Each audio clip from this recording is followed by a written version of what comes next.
ಇನ್ನು ಮುಂದಿನ ರಾಶಿಗೆ ಬರೋದಾದ್ರೆ ಕನ್ಯಾ ರಾಶಿಯವರಿಗೆ ಹೇಗಿದೆ 2026? ಓಕೆ, ಕನ್ಯಾ ರಾಶಿ ಅದು ಭೂತತ್ವ ರಾಶಿ, ತುಂಬಾ ಪೇಷನ್ಸ್ ಇದೆ, ತುಂಬಾ ಕೆದ್ಕೋದು ಇವರೇ. ನೀವು ಕನ್ಯಾ ರಾಶಿಯವ್ರು ಸುಮ್ಮನೆ ತುಂಬಾ ಫ್ರೆಂಡ್ಸ್ ಇರ್ತಾರೆ ಯಾರಾದ್ರು, ಅವ್ರನ್ನೆಲ್ಲ ನೋಡಿ ತುಂಬಾ ಕೆದಕ್ತಾ ಇರ್ತಾರೆ. ಅಂದ್ರೆ ಯಾವುದೇ ಒಂದು ವಿಚಾರಕ್ಕೆ ಹೋಗ್ಬೇಕಾದ್ರೂ ಅದೇನಾಗಿದೆ, ಇದೇನಾಗಿದೆ, ಇದೆಂಗಿದೆ, ಅದೆಂಗಿದೆ, ಇದು ಬೇಡ, ಅದು ಬೇಡ, ಈ ರೀತಿ ಯೋಚನೆ ಮಾಡುವಂಥವ್ರು. ಬುಧ ಬೇರೆ ಅಧಿಪತಿ ಆಗಿರ್ತಾನೆ, ತುಂಬಾ ಒಂಥರ ಪ್ಲಾನ್ ಮಾಡಿ ತಗೋಬೇಕು. ಏನೋ ಒಂದು ವಸ್ತು ಒಂದು ಚಪ್ಪಲಿ ತಗೋಬೇಕು, 3 ಅಂಗಡಿ ನೋಡ್ಬೇಕು, 4ನೇ ಅಂಗಡಿ ಚೆನ್ನಾಗಿದೆಯೋ ಇಲ್ವೋ ಗೊತ್ತಿಲ್ಲ, ತಿರ್ಗಿ ಫಸ್ಟ್ ಅಂಗಡಿಗೆ ಹೋಗಿರ್ತಾರೆ, ಅದೇ ಅಂಗಡಿಗೆ ವಾಪಸ್ ಹೋಗೋದು, ತಿರ್ಗಿ ಅಲ್ಲಿ ತಗೊಳ್ಳೋದು, ಈ ರೀತಿ. ಅಂದ್ರೆ ಅವರು ಆ ಥರ ಪ್ಲಾನ್ ಮಾಡ್ತಾರೆ. 4 ಕಡೆ ಕೇಳ್ಬಿಟ್ಟು ವ್ಯವಹಾರ ಮಾಡುವಂಥದ್ದು ಟ್ಯಾಲೆಂಟ್ ಇರುವಂಥದ್ದು.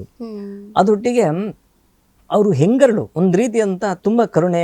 ಮನೇಲಿ ಯಾರಿಗಾದ್ರೂ ನೊಂದ್ಕೊಂಡ್ರೆ, ಬೇಜಾರು ಮಾಡ್ಕೊಂಡ್ರೆ ಅಯ್ಯೋ ಅಂದ್ಕೊಳ್ಳೋದು ಬೇಗ ಆಗ್ಬಿಡುತ್ತೆ. ಅವ್ರಿಗೆ ಎಲ್ರಿಗೂ ಅದು ಹೆಂಗಿರುತ್ತೆ, ತೋರ್ಪಡಿಕೆ ಬೇರೆ ಇರ್ತದೆ, ಬಟ್ ಮನಸ್ಸು ಸ್ವಲ್ಪ ಮೃದುವಾಗಿರ್ತದೆ.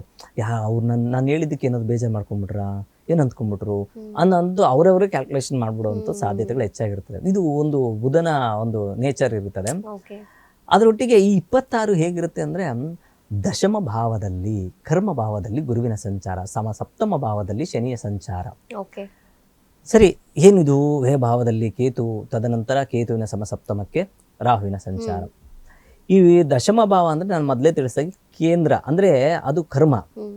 ಆ ಸಂಚಾರ ಮಾಡುವಂತಹ ಕೆಲಸ ಕಾರ್ಯಗಳಲ್ಲಿ ಸ್ವಲ್ಪ ಏರಿಳಿತ ಇತ್ತು ಇಷ್ಟು ದಿವಸ.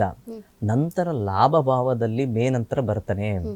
ಆವಾಗ ಸ್ವಲ್ಪ ಚೇತರಿಕೆ, ಹಣಕಾಸಿನ ವಿಚಾರದಲ್ಲಿ ಸುಧಾರಣೆ, ಅವಿವಾಹಿತರಿಗೆ ವಿವಾಹ ಆಗುವಂಥದ್ದು, ಸಂತಾನ ಯೋಗ ಸಿಗುವಂಥದ್ದು, ಒಳ್ಳೆಯ ಒಂದು ಪ್ರಮೋಷನ್ ಸಿಗುವಂಥದ್ದು, ಬಡ್ತಿ ಅಂದರೆ ಪ್ರಮೋಷನ್ ಸಿಗಲೇ ಇಲ್ಲ ಅಂತ ತುಂಬ ದಿವಸಗಳಿಂದ ಕಾಯ್ತಾ ಇರ್ತಾರೆ, ಅವ್ರಿಗೂ ಸಹ ಸರ್ಕಾರಿ ವೃತ್ತಿಯಲ್ಲಿರುವಂಥವ್ರಿಗೆ ಚೇಂಜಸ್ ಕಾಣಿಸುವಂಥದ್ದು, ತಾಯಿ ಆರೋಗ್ಯದಲ್ಲಿ ಚೇತರಿಕೆ ಕಾಣುವಂಥದ್ದು, ಈ ರೀತಿಯಾದಂಥ ವ್ಯತ್ಯಾಸಗಳು.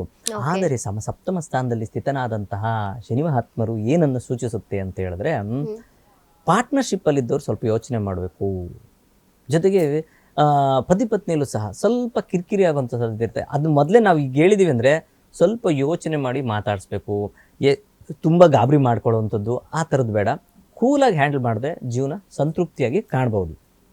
ಇದೊಂದು ವಿಶೇಷವಾದಂಥದ್ದು ಕನ್ಯಾ ರಾಶಿಯವರ ಒಂದು ಭವಿಷ್ಯ ಅಂತ ಹೇಳ್ಬೋದು.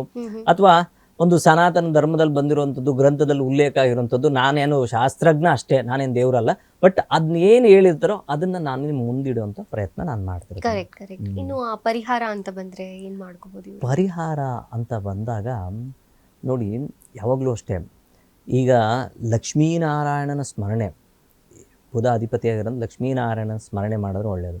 ಅಥವಾ ಪಾರ್ವತಿ ಪರಮೇಶ್ವರರ ಸ್ಮರಣೆ, ಇವೆರಡಲ್ಲ. ಕನ್ಯಾ ಅಂದರೆ ಸಿಂಗಲ್ ಆಗೋಗುತ್ತೆ. ಸೊ ಅವ್ರಿಗೆ ಮನಸ್ಸು ಅದೇ ರೀತಿ ಇದ್ದರಾಗಿರೋದ್ರಿಂದ ಈ ಎರಡೂ ಗ್ರಹ, ಅದರಿಂದ ದೇವರುಗಳ ಸ್ಮರಣೆ ಮಾಡ್ತಾ ಹೋದರೆ ಖಂಡಿತ ಒಳ್ಳೆಯ ಒಂದು ಫಲವನ್ನು ಕಾಣ್ಬೋದು. ಲಕ್ಷ್ಮೀನಾರಾಯಣ ಅಥವಾ ಪಾರ್ವತಿ ಪರಮೇಶ್ವರ ಸ್ಮರಣೆ ಮಾಡಿದ್ರೆ ಅದ್ಭುತವಾದಂತಹ ರಿಸಲ್ಟ್ ಖಂಡಿತ ಒಳ್ಳೆಯದು.